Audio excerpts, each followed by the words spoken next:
For me, growing up in Jablani, it's been a great experience. It's the center point of South Africa for me.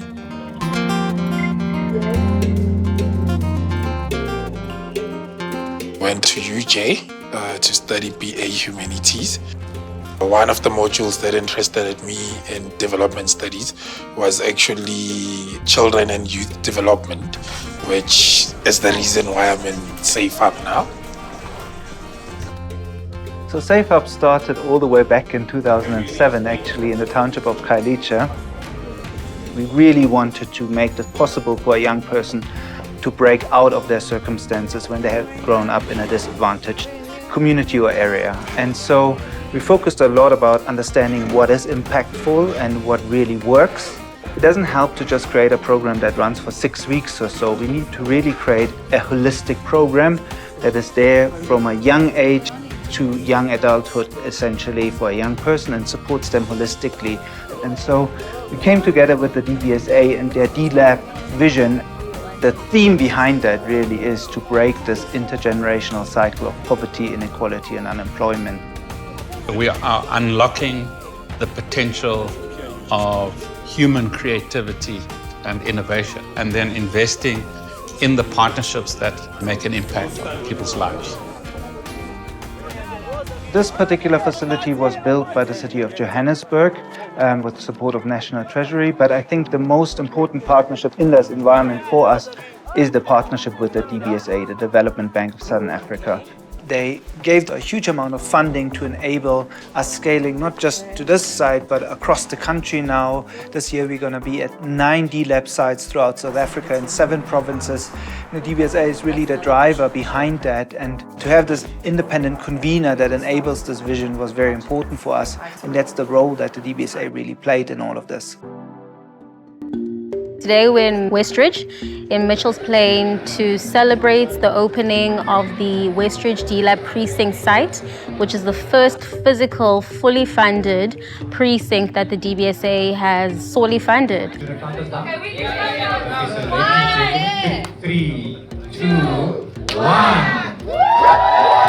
The implementing partner on the ground is our labs. They're very much rooted in a message and a vision of hope. The program itself has been in implementation for 3 full years, and now we are celebrating the space that allows for all of the convening activities, interventions, opportunities, and access to real meaningful change in the community. You're an establishing shot for web development, right? Yeah. At the most basic level, development is reflected in the build-up of human capabilities, both individual and collective, to access and mobilize resources for an improvement in their own well-being. It boils down, in the end, to the capabilities of individuals and groups of individuals. And this is an infrastructure that is geared to foster the development of those capabilities. Mitchell's Plain is one of the communities that has high rates of crime, of poverty, of school dropouts, of teenage pregnancies, of gangsterism and drugs. Every single thing you can call a social ill is right here. People need to earn an income, people need to live. So we started with the entrepreneurship program, and so that's always closely linked to what we do. We can't just do digital skills without the business side of it. So the partnership with DBSA has been very strategic and instrumental in actually escalating and scaling the current work that we are doing. What it means to the community is that there's such a sense of ownership, there's such a sense of pride, there's such a sense of belonging that this space has created. Yes, it's a physical infrastructure, but the hope and the impact that it's brought beyond, the programs that we've seen already is really what the essence is in.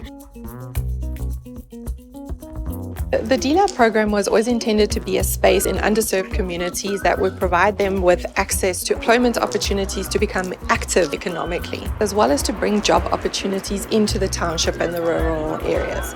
In addition, you would see that there's all sorts of programs, whether it's sport, health, different psychosocial support, digital offerings, etc. So really just bringing the opportunities within the communities. The WITS Health Hub, in terms of offerings, they would do health checks for the community, varying from high blood pressure, iron, glucose, etc., your baseline needs, as well as offering internships for community healthcare workers. One other offering that is active here within the ecosystem is the business process offering, where a call center has come into the Jabulani Soweto precinct and area, and all the staff that are from there are from the vicinity. Part of that revenue feeds back into the sustainable operations of the precinct. The D in the development bank should not be a small d, it should be a big D. It means understanding the complexities of development, not just as building infrastructure, but also building people. I'm very passionate about this project, about what it brings to our local communities, building a sense of resilience and inherent well-being that it brings into every household, or the youth that comes into the space and what they take home.